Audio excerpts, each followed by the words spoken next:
dear beloved, Boss Mike Cervera.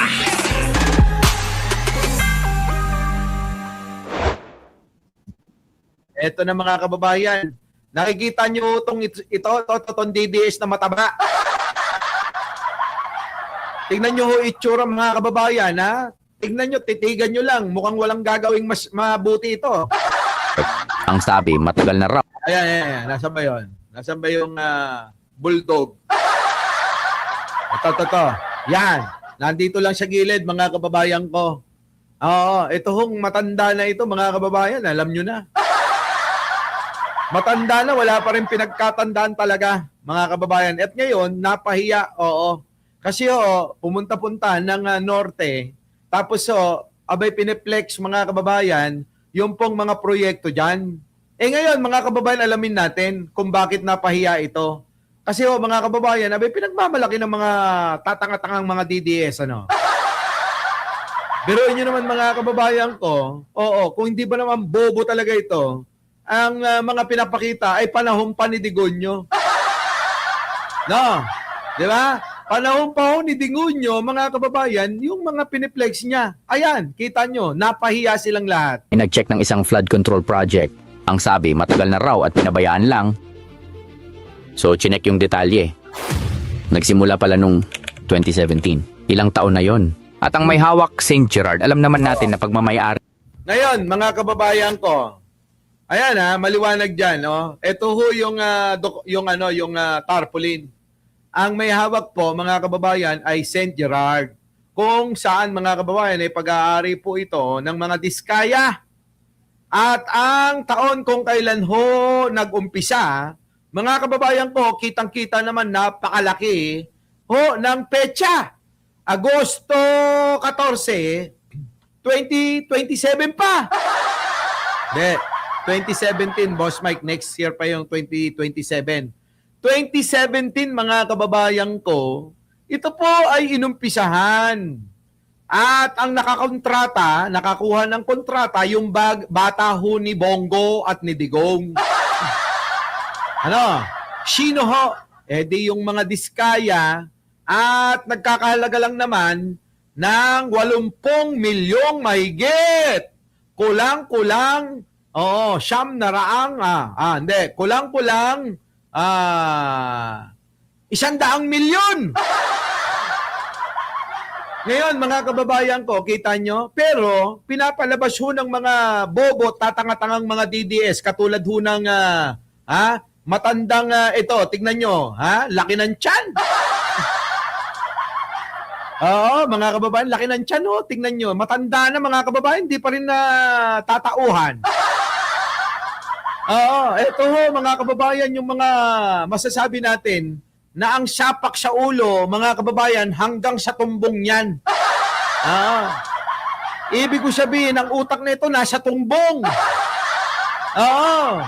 Kita nyo, itsura, mga kababayan. Mukha bang may gagawing maganda yan?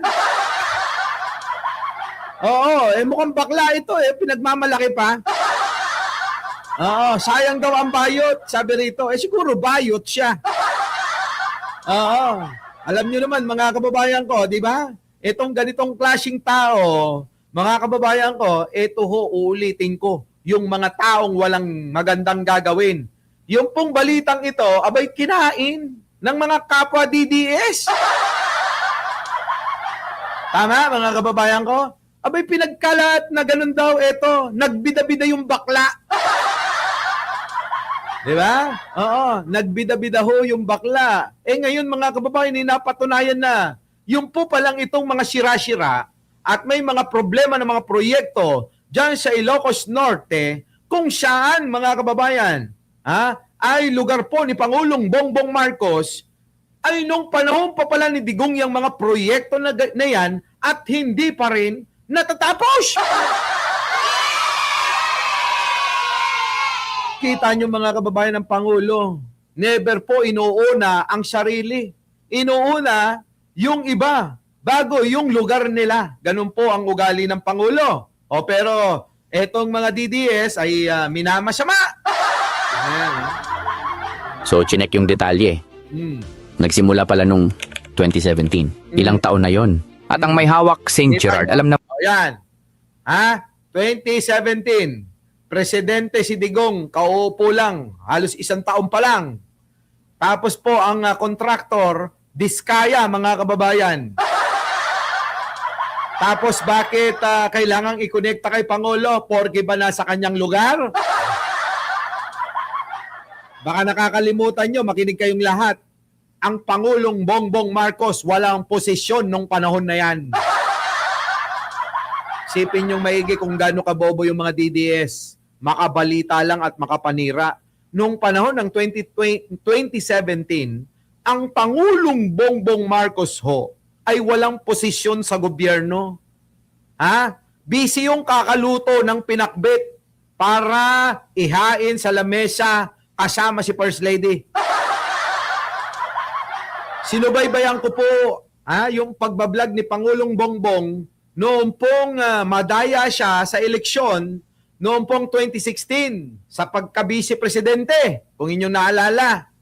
Ngayon, mga kababayan ko, paano mangyayari na may kinalaman ng Pangulong Bongbong Marcos tulad ng pinalalabas ng mga DDS na mga tatanga-tanga at mga bobo kung ang proyekto ay inumpisahan nung panahon na ang Pangulo ay si Digong at taon na kung saan ang Pangulo nagluluto ng pinakbet yun.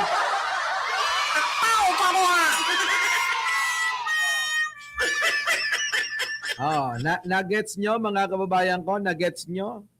Baka si Amy, tanong nyo. baka si Amy yan. Di ba, Viola? Di ba, BMB Joel, Di ba, Nelson Tulin? Di ba?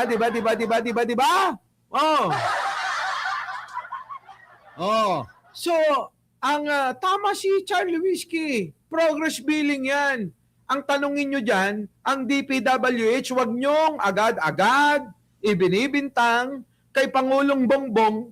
Ulitin ko, si Pangulong Bongbong nung panahon na yan, vlogger na katulad ko yun.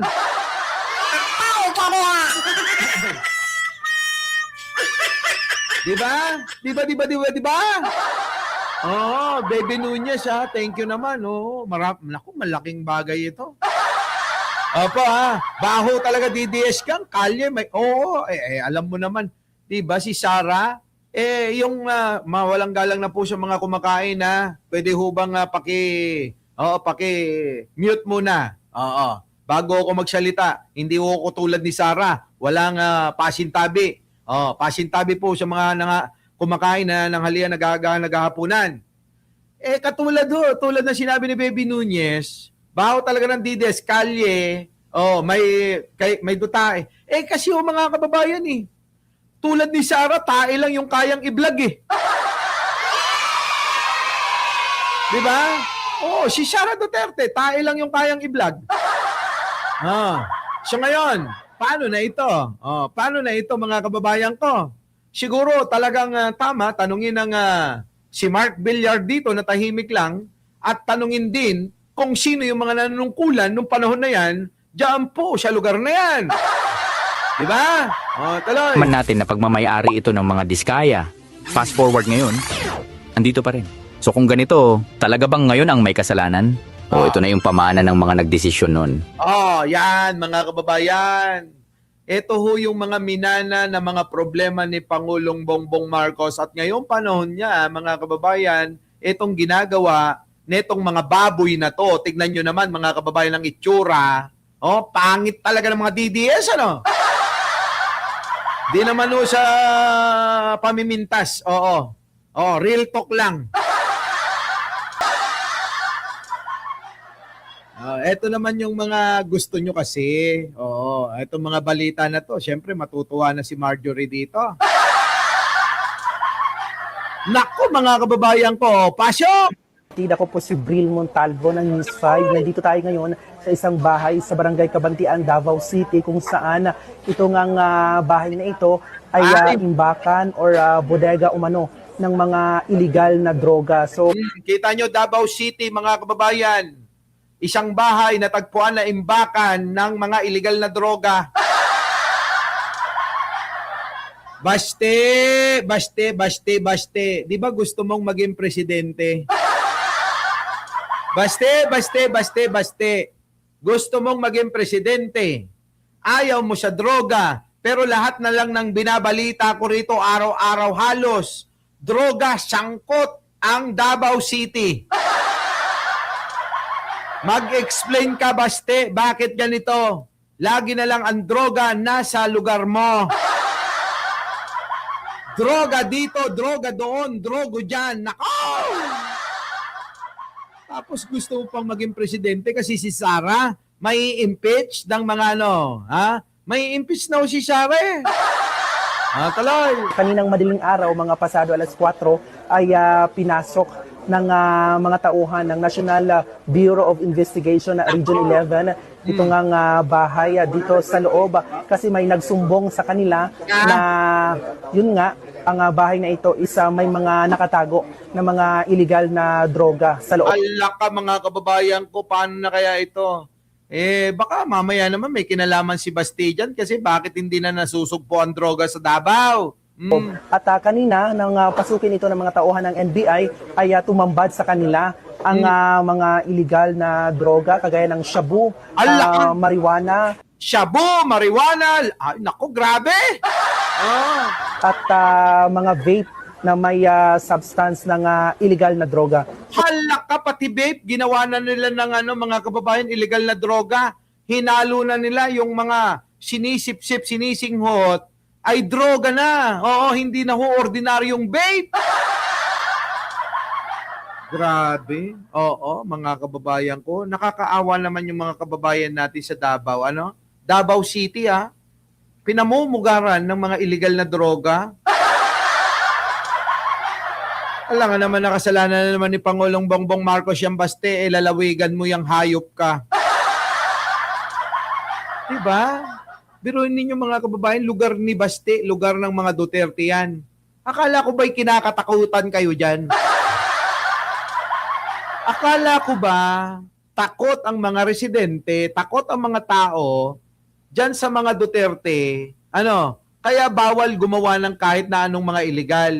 Baka naman sangkot ang mga Duterte sa illegal na yan. Di ba? Baka naman sangkot sila. Kaya hindi natatakot. Ngayon, sa kasalukuyan mga kapatid, ay ini-inventory na ng mga tauhan ng NBI. Ang dami mga kababayan, napakarami Napakarami po mga kababayan. Yan lahat po nasa mesa. NBI ang kanilang mga nakumpista. Ay grabe, ang dami. Sobrang dami.